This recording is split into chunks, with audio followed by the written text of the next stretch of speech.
This segment brought to you by Santa Fe Trail Meats in Overbrook. Let us help feed your family.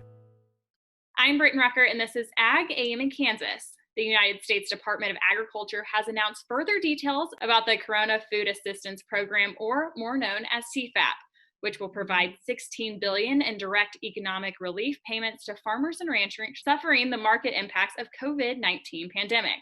With me now is Sean Rafferty, Chief Executive Director of the Farm Service Agency for Harvey and Sedgwick County. Welcome, Sean. Hey, good afternoon. Thanks for reaching out to me today. Sean, who is all eligible for CFAP? Well, this is the one time where I'm going to say there's a whole lot more people eligible for a CFAP than we've had in the past.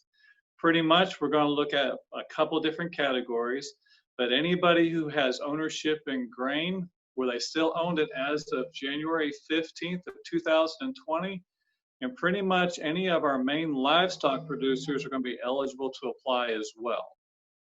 So what is the overview of dates of livestock eligibility for CFAP? Well, there's a couple different criteria on dates, and one of the easiest places for producers to find these dates, in case they're not able to write them down right now, is if they go to farmers.gov/CFAP. And then when they hop into that particular website, they can go over on the bottom right-hand side, which is still on the first page, and they can click on a big bar that says livestock. And so there's two different categories that we're paying on. The first one is going to take place where they had sold livestock. I believe it's from January. Let me get the dates exactly right here. From January 15th through April 15th, there's going to be a column there for any livestock that was sold. And of course, there's a little bit of breakdown based upon weights in a couple different categories. It's on the form. It's very easy. And then the second set of dates is the total inventory of livestock they still had on hand from April 16th to May 14th.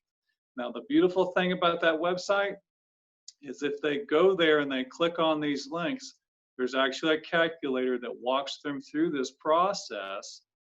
And when they complete the calculator, it will actually generate the numbers and put them on a form. All they would have to do is take that form, put a signature on it, pop it in the mail, and then we'll get to cracking on trying to get these suckers paid as fast as we can. But we're still kind of dealing with some situations on staffing, but we're working through them at a very fast rate.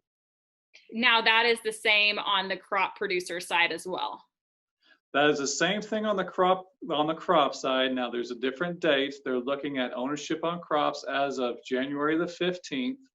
There's a column there where we're going to just put in the total bushels of what you owned. There's a little bit of a limitation because it can't be any more than 50% of your total 2019 production. But once again, just the key is here is did they still own it as of January 15th? Now, some of the producers may be wondering, well, what kind of numbers do we put in there? This is the easiest program I've seen in 20 years. It's a straight certification. You tell us your bushels, you tell us your livestock numbers, you sign and date, put it in the mail, and then magic is going to happen, hopefully.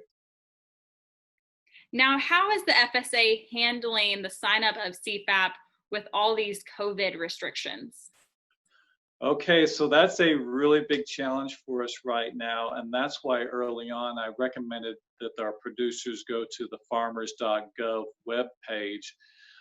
So far, I'm seeing a very positive response from those producers who are going through and at least trying the web application process. Any producer nationwide can call their local FSA office and have them either email them a form directly. If that doesn't work, we are able to mail some of those forms out. Those forms are going to take a little more time to get through to producers, but I can tell you on day one, I was hanging out over the hood of a pickup. We had our social distancing. We have that option as well. There's limited staffing in the office, but there is somebody there somewhere that can help you get the application done.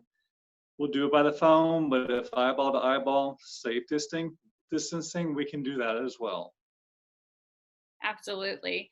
Now, Sean, most important question, and I'm sure most producers are, wondering this themselves. How soon is the turnaround of these payments to producers? Okay, so the payment turnaround is going to vary from county to county because that is what's dictating how many employees we can get into the office to process the applications. I would like to say that I will start getting payments out the door to producers as early as maybe the end of this week or early next week. It's going to vary from location to location. Once we get our basic approval authority granted to us, I'm hoping the process will go very fast. So the answer is as fast as we can get them to you. Absolutely. Well, Sean, thank you so much for being on the program. Thank you for having me, and call back anytime. Thanks for watching Ag Etc. As always, I'm Brityne Rucker, and I'll see you next week here on Ag AM in Kansas. Watch Ag AM in Kansas online at agamandkansas.com.